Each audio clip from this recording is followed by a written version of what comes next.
I want you to picture something. You're standing in front of a prison cell, and you're looking a murderer in the eye. What do you see?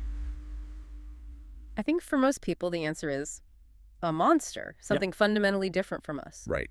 Just born evil. Hmm. But what if you're actually looking at a reflection, a really distorted one? And that's the core idea of the source we're looking at today. It's called the social furnace, how society manufactures evil. And it argues that the monster behind bars isn't an anomaly at all. They're a product, one that we all had a hand in making. It's a really confronting argument that criminal behavior isn't some genetic glitch. It's a homegrown output of our society. But that's a pretty deterministic view, isn't it? This idea that no one is born a demon. It is. The source uses this central metaphor of a giant blast furnace. Right, where children are like bars of pure gold that we feed into this machine, Yeah. this society. It sort of implies everyone starts out perfect, which feels a bit optimistic, maybe. Well, the source does acknowledge the biological creature, but it makes a distinction. It says society creates the human. Okay, so talk me through the furnace then.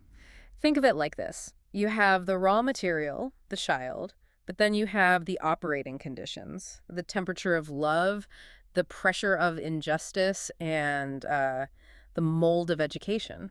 So a criminal is really just a manufacturing error. Exactly. The furnace malfunctions. Maybe the temperature of love is too low a home with no affection. Or the mold of education is cracked, like a school that just pushes kids through. And the gold gets warped. The so-called defective product isn't a bad seed. It's just the logical result of a broken machine. And the real tragedy, according to the source, is that we never try to fix the machine. No, we just get obsessed with destroying the product. We lock it away and pretend the furnace is working just fine. Which brings us to maybe the most fascinating point. The idea about violence. It reframes evil, not as a state of being, but as, A language. yeah, that part. That really stopped me. It makes a strange kind of sense, though. If you're never taught the words of love or connection, if your voice is just drowned out by poverty or abuse, what vocabulary do you have left? You're forced to learn the language of violence. Right. And the text says every criminal act is actually a desperate message. It's the scream of a wounded ego. That person is just trying to prove they exist in a world that's made them feel invisible. And this is where it starts to get uncomfortable, right? Yeah. Because if they're screaming to be heard, and we're the crowd, then we're not just bystanders. This is what the source calls the mirror concept. The criminal is just reflecting our own values back at us. So, if our society worships materialism, You're going to get thieves.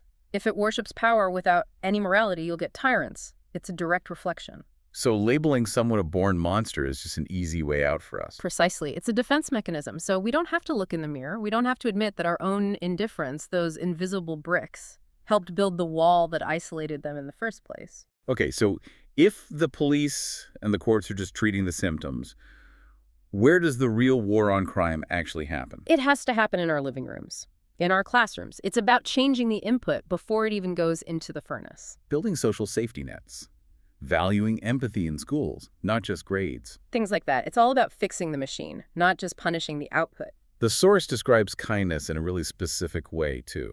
It's not a soft virtue. It calls it a weapon. A weapon and a shield.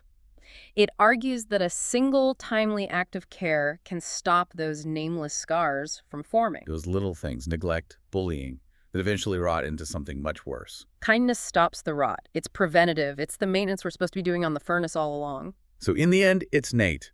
Nature provides the creature, but society creates the human. And if we're the ones creating them, then we also have the power to stop. It definitely leaves you with a difficult question. If every single one of your interactions is part of that social furnace, you have to ask yourself, in your next conversation today, are you adding to the heat or are you helping to fix the mold? Thanks for listening.